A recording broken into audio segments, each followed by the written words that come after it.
Get ready for the dictation at the rate of 120 words per minute. June 1985. Dictation passage PDF link is in description box. 1, 2, 3, start. Ladies and gentlemen, I have great pleasure in taking part in the seminar on unity and progress of the country. During the discussions that were held this morning, this subject was dealt with by men of experience in different walks of life. I am sure their views will be taken into consideration by those who are responsible for shaping the destiny of the country.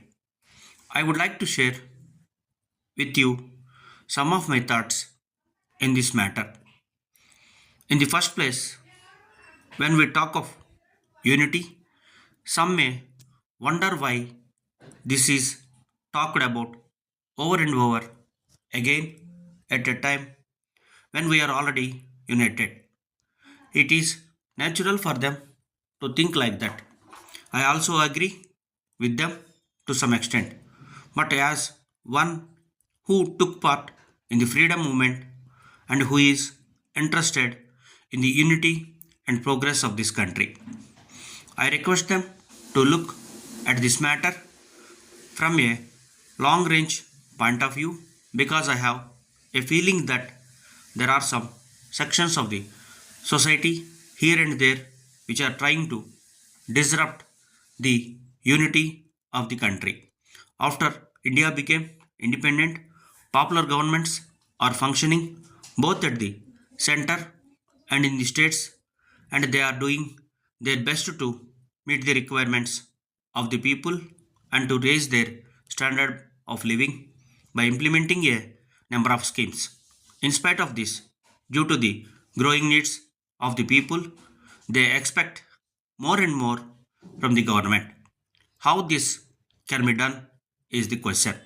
Ministers at the center and in the states are elected by the people from time to time, and there is no doubt they are working for the progress of the country and the people.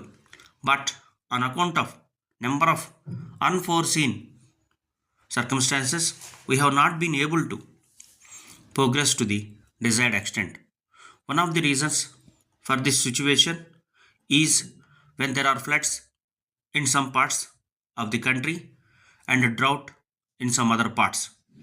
We see that large sums of money are spent by the government in order to give relief to those affected by natural calamities.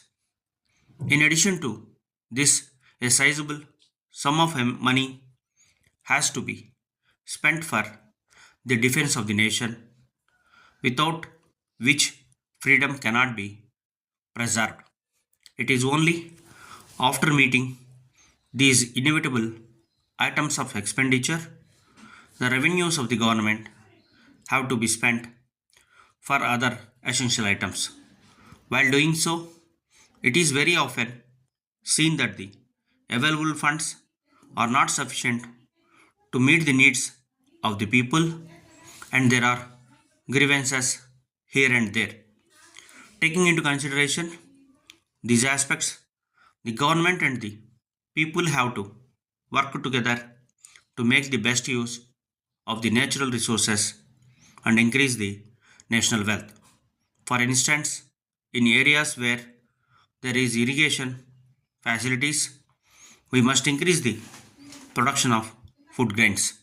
In areas where there is scope for industrial development, suitable industries have to be started. It is only by such a determined effort the nation can progress.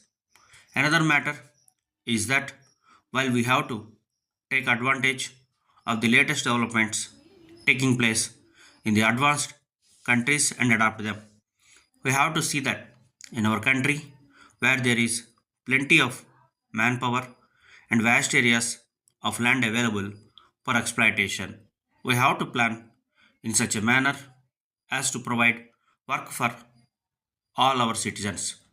My view is that in a developing country, we can't allow anyone to remain idle without doing some useful work or other because only a nation which is active can progress.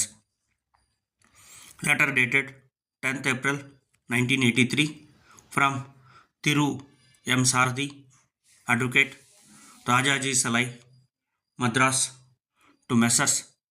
Selvam and Company, Broadway, Madras. Dear sirs, under instructions from my client Thiru V. Ramaswamy, residing at 4 Large Church Road, Madras, I am writing this letter to bring to your notice the following. You are in occupation of the premises owned by my client at 20 Broadway, Madras for the last 10 years. I have to point out that the period of lease had expired last year and my client wrote to you a number of letters requesting you to vacate and give vacant possession of the building as the same is required by him for the expansion of his business. You have replied in your last letter that it would not be possible for you to vacate it immediately because it would be difficult to secure a suitable building in the same locality and have requested for extension of time till the end of this year. As far as my client is concerned, the premises is required by him immediately as the building where he is at present running his business is required by its owner and therefore he has no other alternative than to get back his premises from you and shift his business to that place. I am to request you to appreciate the position of my client and vacate the premises within 3 months.